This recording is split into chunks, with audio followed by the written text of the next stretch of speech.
গল্পের শুরুতেই আমরা হিন নামক একজন মেয়েকে দেখতে পাই, যে কিনা কিছু বাচ্চা ছেলে মেয়েদের সঙ্গে লুকোচুরি খেলছিল। আসলে একটা ভয়াবহ বিস্ফোরণ দুর্ঘটনার কারণে এখানে থাকা সব বাচ্চাদের বাবা মাই মারা গিয়েছিল। আর তারপর থেকে সবাই এ অনাথাশ্রমে নিজেদের জীবন পরিচালনা শুরু করে। তারপর এখানে আমরা ইজে নামক একটা বাচ্চা ছেলেকেও দেখতে পাই, যে কিনা অনেক আগে থেকেই হিনকে পছন্দ করত। এখানে সবাই যখন লুকোচুরি খেলছিল তখন ইজে লুকানোর জন্য এমন একটা জায়গায় চলে যায় যেখানে যাওয়া নিষিদ্ধ ছিল। ইজে সে নিষিদ্ধ জায়গায় গিয়ে একটি টানেল দেখতে পায়, কিন্তু সে টানেলে ফোকাস না করে সেখানে থাকা একটি বাক্সের মধ্যে লুকিয়ে পড়ে। আর হঠাৎ করে ভুলবশত সে বক্সের লকটা বাইরে থেকে লক হয়ে যায়, যার ফলে ইজে সেখানে আটকা পড়ে যায়। এদিকে অনেকক্ষণ হয়ে যাওয়ার পরও যখন হিন ইজেকে খুঁজে পাচ্ছিল না, তখন সে তো অনেক চিন্তায় পড়ে যায় এবং তাড়াতাড়ি করে ইজেকে খুঁজতে খুঁজতে ওই নিষিদ্ধ জায়গায় চলে আসে। এখানে সে হিন বাক্সটা খুলতেই ইজেকে অচেতন অবস্থায় দেখতে পায়। জ্ঞান ফেরার পর যখন ইজে নিজেকে হিনের কোলে দেখতে পায়, তখন সে অসুস্থ থাকার পরও মনে মনে অনেক খুশি হয়। যাই হোক, পরের দিন বাগানে ইজে যখন তার বেস্ট ফ্রেন্ড জিয়ানের সাথে কথা বলছিল, তখন সেখানে এলাকার এক দুষ্ট ছেলে তার চামচেদেরকে নিয়ে উপস্থিত হয়, কারণ ইজে তার বাড়ির সামনে গিয়ে আবর্জনা ফেলে এসেছিল। এখানে দুষ্ট ছেলেগুলো ইজেকে মারার আগেই সেখানে হিন চলে আসে এবং দুষ্ট ছেলেটাকে একটি ঘুষি মেরে বাকি দুজনকে সঙ্গে নিয়ে তাড়াতাড়ি সে নিষিদ্ধ জায়গায় চলে যায়। কিন্তু দুষ্ট ছেলেগুলো সেখানেও তাদের পিছু নিয়েছিল, যা দেখে ইজে সকলকে নিয়ে সেই টানেলের ভিতরে প্রবেশ করে, যেটা সে এর আগে দেখেছিল। টানেলের ভিতরে হাঁটতে হাঁটতে এক সময় ইজে, হিন এবং জিয়ান একটা ভিন্ন জায়গায় পৌঁছে যায়, যা দেখে মনে হচ্ছিল এ যেন অন্য কোনো পৃথিবী। হঠাৎ সে নতুন জায়গায় বিদ্যুৎ চমকাতে শুরু করে। এটা দেখে হিন নিজের হাত উপরে তুলে বলে, বর্জ্যপাত সর্বদাই উঁচু জায়গাতেই পড়ে, তাই আমি চাই এই বর্জ্যপাত যেন আমার উপরেই পড়ে এবং আমার বন্ধুরা যেন বেঁচে যায়। এটা দেখে ইজে জিয়ানের কাঁধে উঠে যায় আর বলে, আমি চাই আমার বন্ধুরা বেঁচে যাক এবং আমার উপরেই যেন বর্জ্যপাত পড়ে। তখনই হঠাৎ করে সেখানে একজন লোক এসে উপস্থিত হয়, যে কিনা সব বর্জ্যপাতকে নিজের ভিতরে শুষে নেয়। এখানে বাচ্চাগুলো তার কাছে আসার আগেই লোকটা নিজের বাড়ির মধ্যে ঢুকে দরজাটা লাগিয়ে দেয়। তবু সে বাচ্চাগুলো লোকটির বাড়ির সামনেই দাঁড়িয়ে থাকে। তারপর একটা টাইমে ওই বাড়ির সামনে কিছু জিনিসপত্র দেখতে পায়, যেখানে সুপারম্যান ফ্ল্যাশের জিনিসপত্র ছিল। এসব দেখে বাচ্চাগুলো মনে মনে ভেবে নেয় তাদের সাহায্যকারী ব্যক্তি হয়তো সুপারম্যান। তারপর ইজে লোকটির বাড়ির সামনে গিয়ে বলে, আমরা জানি তুমি সুপারম্যান, আমরা এটাও জানি তুমি যা করেছো তা সকলের ভালোর জন্যই করেছো। এইসব শুনে তখন লোকটি ভিতর থেকে উত্তর দেয়, আমি কোনো সুপারম্যান নই, দয়া করে তোমরা আমাকে বিরক্ত না করে এখান থেকে চলে যাও। তার এই কথা শুনে বাচ্চাগুলো সেখান থেকে চলে যায়। যাই হোক, এবার আমি আপনাদেরকে এই সুপারম্যান সম্পর্কে বলবো। আসলে কিউব নামক একজন লোক সরকারের ল্যাবে একটি এলিমেন্টের উপর গবেষণা করছিল, যার মাধ্যমে সে পৃথিবীকে অফুরন্ত এনার্জি শক্তি দিতে পারবে। কিন্তু এলিমেন্ট তৈরি হয়ে যাওয়ার পর কিউব তা চুরি করার চেষ্টা করে, আর তখনই তাকে আটকানোর জন্য সেখানে হাজির হয় সুপারম্যান। কিউব আর সুপারম্যানের মধ্যে যখন লড়াই হচ্ছিল, তখন হঠাৎ করেই এলিমেন্ট ভেঙে যায় এবং এলিমেন্টের ইফেক্টে কিউব দানবে পরিণত হয়। শুধু তাই না, এলিমেন্ট ভেঙে যাওয়ার ফলে সেখানে ব্লাস্টও হয় আর অনেক শিশুরা হারিয়ে ফেলে তাদের পরিবার। আর ওই সময় কিউবের সাথে না পারায় সুপারম্যান কোথাও একটা চলে গিয়েছিল, আর তার অনুপস্থিতিতে কিউব শহরে আতঙ্ক সৃষ্টি করে। কিন্তু পরবর্তীতে সনিক নামক আরেকটা সুপারহিরো এসে কিউবকে হারিয়ে দেয় আর কিউবও সেখান থেকে পালিয়ে যায়। যাই হোক, পরদিন আমরা হিনকে দেখতে পাই, যে কিনা ইজের চুল কেটে দিচ্ছিল। তখনই হঠাৎ হিন ইজেকে জানায় সে যদি সুপারম্যান হতো তবে সে কখনোই পালিয়ে যেত না। যা শুনে ইজে হিনকে জিজ্ঞাসা করে, তোমার কি সাহসী মানুষ পছন্দ? হিন বলে হ্যাঁ। তারপর ইজে বলে, একদিন আমিও অনেক সাহসী ছেলে হব, সেদিন কিন্তু আমাকে তোমার বিয়ে করতে হবে। হিন বলে ঠিক আছে। আর এখন এভাবেই অনেক বছর কেটে যায়। হিন এখনো আগের মতোই ইজের চুল কেটে দিত।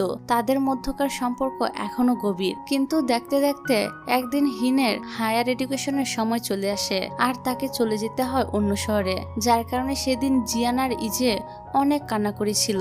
এভাবে কয়েকদিন চলে যাওয়ার পর তাদের কাছে হিনের একটা চিঠি আসে, আর এভাবে প্রায়ই হিনের চিঠি তাদের কাছে আসতো, যেখানে হিন তার রোজকার কাজকর্ম সম্পর্কে তাদেরকে জানাতো। তবে জিয়ান আর ইজের পড়াশোনার প্রতি তেমন কোনো আগ্রহী ছিল না। তারা পড়াশোনার থেকে নিজেদের পেশি বানানোর দিকে বেশি গুরুত্ব দিত। কিন্তু শুধুমাত্র হিনের চিঠির কারণেই তাদেরকে স্কুলে আসতে হতো। তারপর একদিন তারা দুজনে অনাথ আশ্রম থেকে পালিয়ে যাওয়ার বুদ্ধি করে। এর পরের সিনে আমরা হিনকে দেখতে পাই, যে কিনা রাতের বেলা অফিস থেকে নিজের বাড়ি ফিরে দেখে তার ঘরের দরজাটা আগে থেকেই খোলা ছিল। এটা দেখে সে বুঝে যায় কেউ না কেউ তার ঘরে প্রবেশ করেছে। তাই সে সাহসের সাথে হাতে ছোট্ট একটি চেয়ার তুলে নেয় আর রুমে প্রবেশ করে সে আবছায় দুজন মানুষকে দেখতে পায়। আর তাই সে তাড়াতাড়ি করে একজনের মাথায় চেয়ার দিয়ে আঘাত করে। কিন্তু বাতি জ্বালাতে সে দেখতে পায় তার ঘরে প্রবেশকৃত মানুষগুলো আর কেউ নয়, বরং তার বন্ধু জিয়ান আর ইজে। সেই রাতে জিয়ান আর ইজে হিনের জন্মদিন উদযাপন করে। যাই হোক, তাদেরকে দেখে হিন এবার অনেক খুশি হয়ে যায়। তারপর রাতের বেলা জিয়ান আর ইজে হিনের জন্মদিন উদযাপন করে। পরের দিন ইজে রাস্তায় বাচ্চাদের মাঝে বেলুন বিতরণ করছিল। হঠাৎ সেখানে একটি ভ্যান চলে আসে, যার পিছনে ছিল পুলিশদের গাড়ি। হঠাৎ পুলিশদের গাড়ির ভ্যানটিকে রুখে দিতেই ভ্যানটি থেকে একদল চোর বেরিয়ে আসে। আসলে চোরগুলো একটি ব্যাংক লুট করে পালাচ্ছিল, যারা কিনা তৎক্ষণাৎ সেখানে থাকা হিনকে আটক করে পুলিশের হাত থেকে বাঁচার চেষ্টা করে। তবে তার পাশেই একটা ট্যাক্সিতে বসেছিল জিয়ান এবং ইজে, যারা কিনা হিনের বিপদ দেখে তাকে বাঁচানোর জন্য ছুটে যেতেই পুলিশ তাদেরকে আটকে রাখে, যাতে করে তারাও চোরদের শিকার না হয়। তখনই হঠাৎ করে সেখানে সনিক নামক সুপারম্যান হাজির হয়, যে কিনা সকল চোরদের মেরে হিনকে উদ্ধার করে। হিন এত সাহসী একজন মানুষকে নিজ চোখে দেখতে পেয়ে অনেক অবাক হয়ে যায়, আর এই বিষয়টা একসময় ইজেও লক্ষ্য করে। তারপর হঠাৎ করে ইজে সেখানে একটি বক্সিং বিজ্ঞাপনের কাগজ দেখতে পায়, যা দেখে সে সিদ্ধান্ত নেয় সে বক্সিং শুরু করবে আর হিনের চোখে নিজেকে সাহসী প্রমাণ করবে। তাই ইজে জিয়ানকে বলে, আমি আর ফিরে যাব না, আমি এখানেই থাকবো এবং বক্সার হব। এটা শুনে জিয়ান বলে, তাহলে আমিও আর ফিরে যাব না, আমিও এখানেই থাকবো এবং পুলিশ একাডেমিতে ট্রেনিং করে একজন ভালো পুলিশ অফিসার হব। এখানে তারা একে অপরকে কথা দেয় নিজেদের লক্ষ্যে পৌঁছানোর আগে কখনোই একে অপরের সাথে দেখা করবে না। তারপর আমরা ইজেকে দেখতে পাই, যে কিনা বক্সিং ক্লাবে যায়। সেখানে গিয়ে সে ফাইটারদেরকে বলে, আমিও বক্সিং শিখতে চাই। যা শুনে একজন ফাইটার তাকে রিংয়ে আহ্বান করে লড়াই করার জন্য বলে। ইজের রিংয়ে যখনই ফাইটারের সাথে লড়াই করতে যায়, তখনই সে ফাইটারের এক লাথিতে বেহুশ হয়ে পড়ে। তাই তাকে ফিরে যেতে হয়। কিন্তু ইজে আশ্রমে ফিরে না গিয়ে টানেলের উপারে থাকা সে লোকটির কাছে যায়, যাকে সে ছোট থেকে সুপারম্যান হিসেবে চিনত। সেখানে গিয়ে সে সুপারম্যানের কাছে সাহায্য চায়, কিন্তু সুপারম্যান তাকে দেখা মাত্রই দরজাটা লাগিয়ে দেয়। যা দেখে ইজে দরজার বাইরে দাঁড়িয়ে থেকে বলে, তুমি যেমন একা, আমিও তেমনই একা। অন্যদের মতো আমার বাবা মা বিস্ফোরণে মারা যায়নি, বরং আমার বাবা মা ইচ্ছা করে আমাকে অনাথ আশ্রমে ফেলে চলে গিয়েছে, কারণ তারা কোনো বাচ্চা নিতে চায়নি। এই দুনিয়াতে হিন ছাড়া আমার আর কেউই নেই। তাই আমি চাই অনেক শক্তিশালী এবং সাহসী হয়ে তাকে সর্বদা রক্ষা করতে। তার মুখে এসব কথা শুনে সুপারম্যান বাহিরে বেরিয়ে আসে এবং সিদ্ধান্ত নেয় সে ইজেকে অনেক শক্তিশালী হয়ে উঠতে সাহায্য করবে। ধীরে ধীরে সুপারম্যান ইজেকে ট্রেনিং দেওয়াতে শুরু করে। দেখতে দেখতে ইজে সবকিছুতে পারদর্শী হয়ে ওঠে এবং ব্যথা সহনশীলতার ক্ষমতাও আয়ত্ত করে। তারপর এভাবে সে তার ট্রেনিং কমপ্লিট করে। আর একদিন ইজে আবারও সে বক্সিং ক্লাবে ফিরে যায় আর সেখানে গিয়ে বলে, আগেরবার যে বক্সার আমার গায়ে হাত তুলেছিল সে আবারও আমার সাথে লড়াই করুক। এটা শুনে আবারও সে বক্সার তাকে রিংয়ে আহ্বান করে, কিন্তু এবার বক্সারের কোনো আক্রমণই ইজের কোনো ক্ষতি করতে পারে না, যা দেখে সেখানে থাকা সবাই একদম অবাক হয়ে যায়। তারপর আমরা সে বক্সিং ক্লাবের মালিককে দেখতে পাই, যে কিনা সবাইকে উদ্দেশ্য করে বলে, আজ রাতে ফাইটিং প্রতিযোগিতায় কেউ কি রকির প্রতিদ্বন্দ্বী হয়ে লড়াই করতে চাও? এটা শুনে সকলে না করে দেয়, কারণ রকি অনেক ভালো একজন ফাইটার, যে কিনা 6 মাসের মধ্যে দুজনকে একেবারে মেরে ফেলেছে। কিন্তু এসব কিছু জানার পরও ইজে রকির সাথে লড়াই করার জন্য রাজি হয়ে যায়। যাই হোক, তারপর রাতে যখন লড়াই শুরু হয়, তখন আমরা সেখানে জিয়ানকেও দেখতে পাই, যে কিনা তাকে চিয়ার আপ করার জন্য এসেছিল। তারপর এখানে দুর্দান্ত একটা লড়াই শুরু হয়, যেখানে ইজে অনেক আহত হচ্ছিল। কিন্তু বক্সিং ক্লাবের মালিক ইজেকে বলে, তুমি যদি শেষ রাউন্ড পর্যন্ত টিকে থাকতে পারো, তাহলে আমি তোমাকে আরেকটা ম্যাচ খেলার জন্য অনুমতি দিব। যা শুনে ইজে আবারও খেলায় মন দেয় আর শেষ পর্যন্ত টিকে থাকে। যদিও সে বিজয়ী হয়নি, তবু দর্শকরা তার এমন প্রতিদ্বন্দ্বিতা দেখে বেশ অবাক হয়েছিল এবং তাকে চিয়ার আপ করছিল। এদিকে ইজের এমন পারফরমেন্স দেখে বক্সিং ক্লাবের মালিকও তাকে সামান্য কিছু টাকা দেয়। তারপর জিয়ানের সাথে ইজের দেখা হয় এবং আমরা জানতে পারি জিয়ান এখন একজন পুলিশ অফিসার, যা জেনে ইজে অনেক খুশি হয়েছিল। তারপর জিয়ান ইজেকে জানায় আজ রাতে হিন তাদের দুজনকে একত্রে একটি ডিনারে আমন্ত্রণ করেছে, আর তাই দুই বন্ধুই রাতের বেলা ডিনারে অংশগ্রহণ করতে নির্দিষ্ট ঠিকানায় পৌঁছে যায়, যেখানে গিয়ে ইজে তো অনেক বেশি শকড হয়ে যায়, কারণ এখানে হিনের সাথে অন্য একজন ছেলেও বসেছিল। তারপর ইজেকে তার মুখের আঘাতের কথা জিজ্ঞাসা করতে সে বলে আমি একজন ফাইটার। ইজে যখন হিনের সাথে বসে থাকা ছেলেটির কথা জিজ্ঞাসা করে তখন হিন তাকে বলে এই ছেলেটা আমার বিএফ, তার নাম হলো ইউ। এটা শুনে ইজের উপর তো এক আকাশ পরিমাণ কষ্ট নেমে আসে, কিন্তু হঠাৎ জিয়ান এবং ইজে ধরে ফেলে ইউ হচ্ছে সুপারম্যান সনিক। শেষে ইউ তার আসল পরিচয়টা জিয়ান আর ইজেকে দিয়েই ফেলে, যা হিন আগেই জানতো। যাই হোক, সুপারম্যান সনিকের সাথে জিয়ানেরও ভালো সম্পর্ক তৈরি হয়ে যায়, যা দেখে ইজে ঠিক করে সে সনিকের থেকেও শক্তিশালী হবে, কারণ তা না হলে সে হিনকে বিয়ে করতে পারবে না। আর তাই সে আবারও সেই সুপারম্যানের কাছে ফিরে যায় আর বলে তার সুপার পাওয়ারের প্রয়োজন। এটা শুনে সুপারম্যান বলে সুপার পাওয়ার কোনো হাতের মোয়া নয়, আমি এটা সাধারণত একটি অ্যাক্সিডেন্টের পরে আচমকাই পেয়ে গিয়েছিলাম। যা শুনে ইজে ঠিক করে সেও নিজের দুর্ঘটনা ঘটাবে।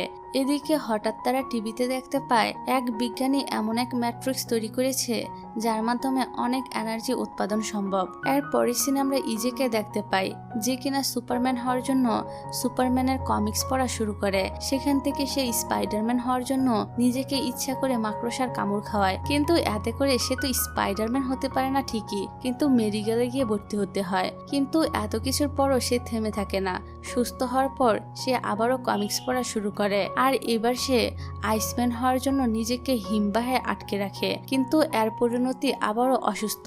তৃতীয়বার সে ইলেকট্রনিক ম্যান হওয়ার জন্য বৈদ্যুতিক শক খায়, কিন্তু শেষে আবারও তাকে হাসপাতালে ভর্তি করাতে হয়। তাকে হাসপাতালে নিতে নিতে জিয়ান অনেক বেশি বিরক্ত হয়ে পড়ে। যাই হোক, হাসপাতাল থেকে সুস্থ হয়ে ফেরার পর ইজে তার বক্সিং ক্লাবে যায়, যেখানে তার বক্সিং মালিক তাকে পরের ফাইটিং এর পোস্টার দেখায়। পোস্টার পাওয়া মাত্রই ইজে তার হিনকে দেখানোর জন্য চলে আসে আর তাকে বলে তুমি আমার ফাইটিং দেখার জন্য অবশ্যই আসবে। এটা শুনে হিন বলে আমি তোমাকে মার খেতে দেখতে পারবো না।